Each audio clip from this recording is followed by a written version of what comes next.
Now there are some abnormals that can happen during taxi. I'm just referring to things that can go wrong with the airplane, and that is first of all brakes failure. Now a brakes failure is of course or can be a dangerous situation.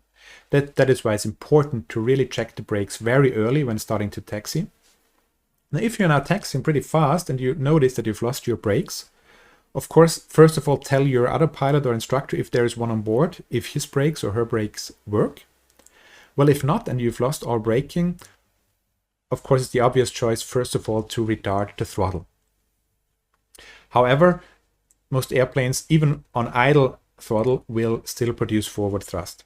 So if they're still not sufficient, then you should even switch off the engine. So switch the engine off, pull the mixture, get the ignition to off, whatever is used in your airplane to switch the engine off quickly, because then you really have no forward thrust anymore. Additionally, what you can do is leave the paved surfaces, and if there is one, go onto a grassed area. Because on the grass, of course, you'll have a lot more drag and it will help you to stop more quickly.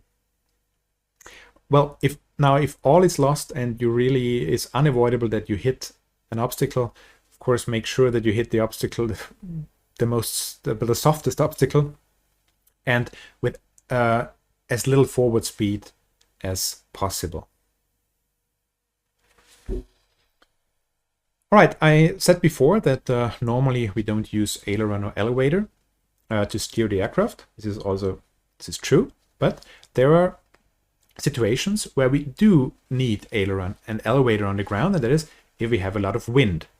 It's also a common mistake to taxi in a strong wind without correctly deflecting ailerons and elevator.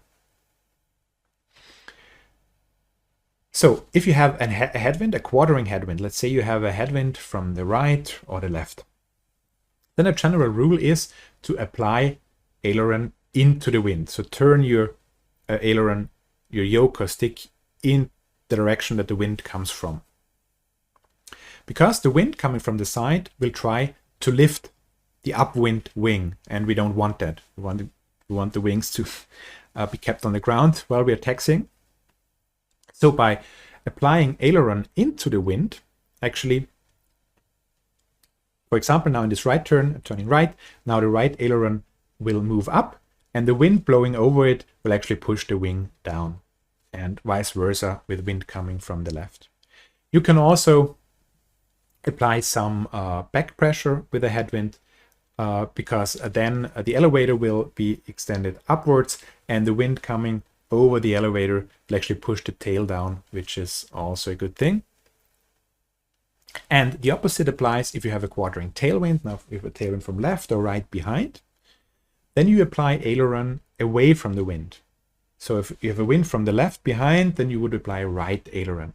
Because then again, by applying right aileron or right yoke, the left aileron will move down, and the wind blowing over it from behind will push the wing down. Additionally, you can apply forward elevator, because then again, by the wind coming from behind, the tail will be pushed down. Now there's a saying that goes, to memorize this, there's a saying that goes, climb into the wind and dive away from the wind. All right. So this concludes the briefing about taxiing, and I'll see you in the airplane.